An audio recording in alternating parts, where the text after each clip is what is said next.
نحمده ونصلی علی رسولہ الکریم اما بعد۔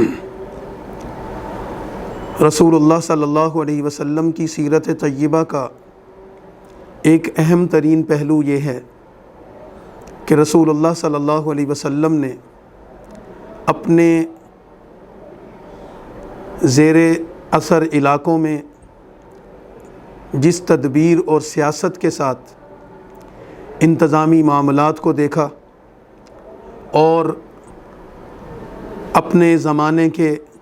مختلف قبائل و اقوام کے ساتھ معاملات کیے، یہ سیرت طیبہ کا اہم ترین باب ہے۔ رسول اللہ صلی اللہ علیہ وسلم کی حیثیت ایک رہبر و رہنما کی ہے۔ آپ ایک ایسے معاشرے میں نبی بن کر تشریف لائے تھے کہ جس معاشرے میں انسانیت کا استحصال کیا جاتا تھا۔ امراء غریب، کمزور اور بے بس طبقے کو دباتے تھے، ان کا خون نچوڑتے تھے، ان پر حکمرانی کرتے تھے۔ کمزور عوام کا غلاموں کی شکل میں ہو، عورتوں کی شکل میں ہو، کمزور اور غریب اور بے کس لوگوں کی شکل میں ہو، ان کا استحصال کیا جاتا، ان سے زیادتی کی جاتی، ان کے بنیادی انسانی حقوق سے بھی ان کو محروم رکھا جاتا تھا۔ اور جاہلیت کا وہ دور انسانی اقدار کے حوالے سے بدترین دور تھا۔ ایسے دور میں رسول اللہ صلی اللہ علیہ وسلم تشریف لائے اور آپ نے جب لوگوں کی رہنمائی کرنی شروع کی اور آپ کو اللہ نے طاقت اور قوت عطا فرمائی اور آپ کو اللہ تعالیٰ نے ایک ریاست کی شکل میں ایک نظام قائم کرنے کے لیے ایک موقع عطا فرمایا، تو آپ نے اپنی سیاست کی بنیاد استحصال پر نہیں رکھی، آپ نے اپنی سیاست کی بنیاد ظلم پر نہیں رکھی، آپ نے اپنی سیاست کی بنیاد طمع اور لالچ پر نہیں رکھی، اور نہ ہی آپ نے اپنی سیاست کی بنیاد خوف پر رکھی، بلکہ آپ نے ایک تدبیر اور ایک حکمت عملی سے اپنی سیاست کی بنیاد خشیت الہی اور خدمت خلق پر رکھی۔ خشیت الہی کا مطلب یہ ہے کہ رسول اللہ صلی اللہ علیہ وسلم کا کوئی فیصلہ، رسول اللہ صلی اللہ علیہ وسلم کا کوئی عمل اور رسول اللہ صلی اللہ علیہ وسلم کا کوئی اقدام وہ اللہ کی مرضی کے خلاف نہیں ہے۔ اللہ تعالیٰ نے خلق خدا کے جو حقوق متعین کیے،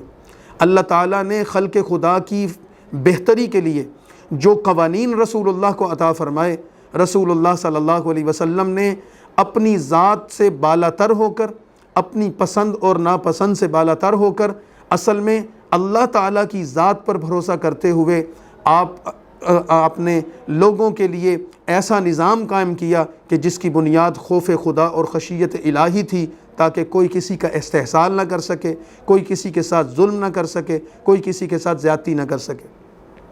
آپ کی سیاست اور آپ کی سیاسی تدبیر اور حکمت عملی کا دوسرا پہلو یہ تھا کہ آپ نے خدمت خلق کو ترجیح دی، انسانوں کو انسانی اقدار سے متعارف کروایا، انسانوں کو انسانی اخلاق سے متعارف کروایا، پسے ہوئے طبقے کو اور ظلم کی چکی میں پسنے والے طبقات کو آپ نے اٹھا کر عزت کے مقام پر فائز کیا، امیری اور غریبی کے فرق کو مٹایا، طاقتور اور کمزور کی تقسیم کو ختم کیا، اپنے اور غیر کے اس تصور کو ختم کر کے انسانیت کو ایک معیار قرار دیا۔ اور ایسے سیرت طیبہ کے کتنے واقعات ہیں، کتنی مثالیں موجود ہیں جس سے ہمیں یہ پتہ چلتا ہے کہ رسول اللہ کی تدبیر، رسول اللہ کی سیاسی حکمت عملی، اس کے پیچھے خشیت الہی کا اثر نظر آتا ہے یا خدمت خلق کا جذبہ نظر آتا ہے۔ ہم جب رسول اللہ صلی اللہ علیہ وسلم کو ایک سیاسی قائد اور ایک مدبر رہنما کے طور پر دیکھتے ہیں تو ہمیں یہ پہلو بھی سامنے آتا ہے کہ اللہ کے نبی صلی اللہ علیہ وسلم نے اسلام کی دعوت اور اسلامی معاشرے کی تشکیل میں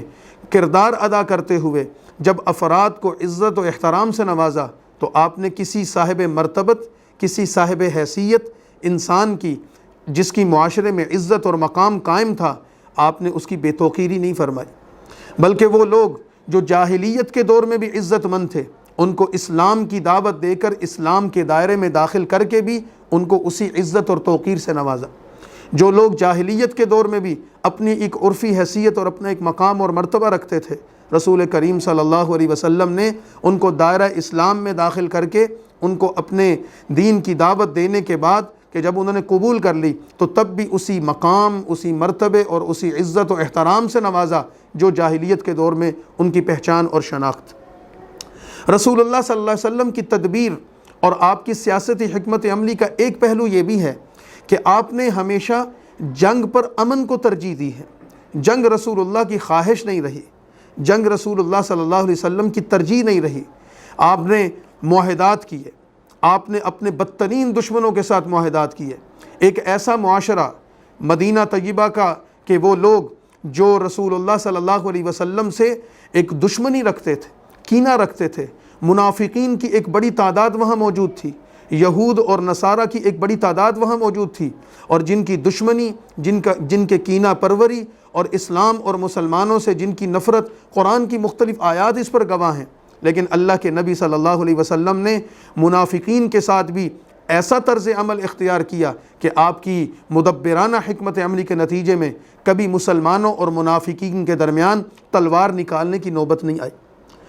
یہود و نصارہ اس دائرہ اسلام میں داخل نہیں ہوئے، جو اپنے مذہب اور اپنے دین پر قائم رہے۔ رسول اللہ نے ان کے مذہب کے اختلاف کے باوجود ان سے معاہدات کیے، ان سے صلح کی، ان کو اپنا وطنی اور قومی بھائی قرار دیا،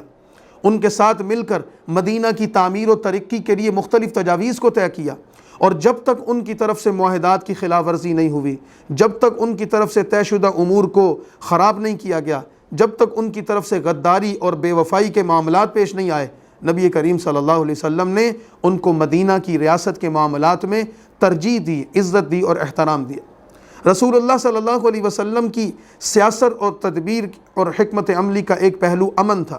آپ نے جہاں اپنے بدترین دشمنوں کے ساتھ، یعنی کہ جو آپ کے ارد گرد بیٹھ کر سازشیں کرتے، وہاں آپ نے امن قائم رکھنے کی کوشش کی۔ وہاں مکہ مکرمہ میں رہنے والے وہ قریش جو آپ کے ازل سے دشمن تھے، ابتدا ہی سے آپ کی ساتھ دشمنی کرتے چلے آ رہے تھے، اور آپ کو انہوں نے ہجرت پر مجبور کیا، آپ کے ساتھیوں کو شہید کیا، بار بار آپ پر حملہ آور ہوئے۔ ان تمام کی تمام واقعات اور حالات کے سامنے ہونے کے باوجود رسول اللہ نے ان کے ساتھ بھی معاہدہ کیا جو صلح حدیبیہ کے نام سے مشہور ہے۔ آپ نے ان کے ساتھ بھی صلح کا راستہ اختیار کیا۔ تو سیاسی قائد،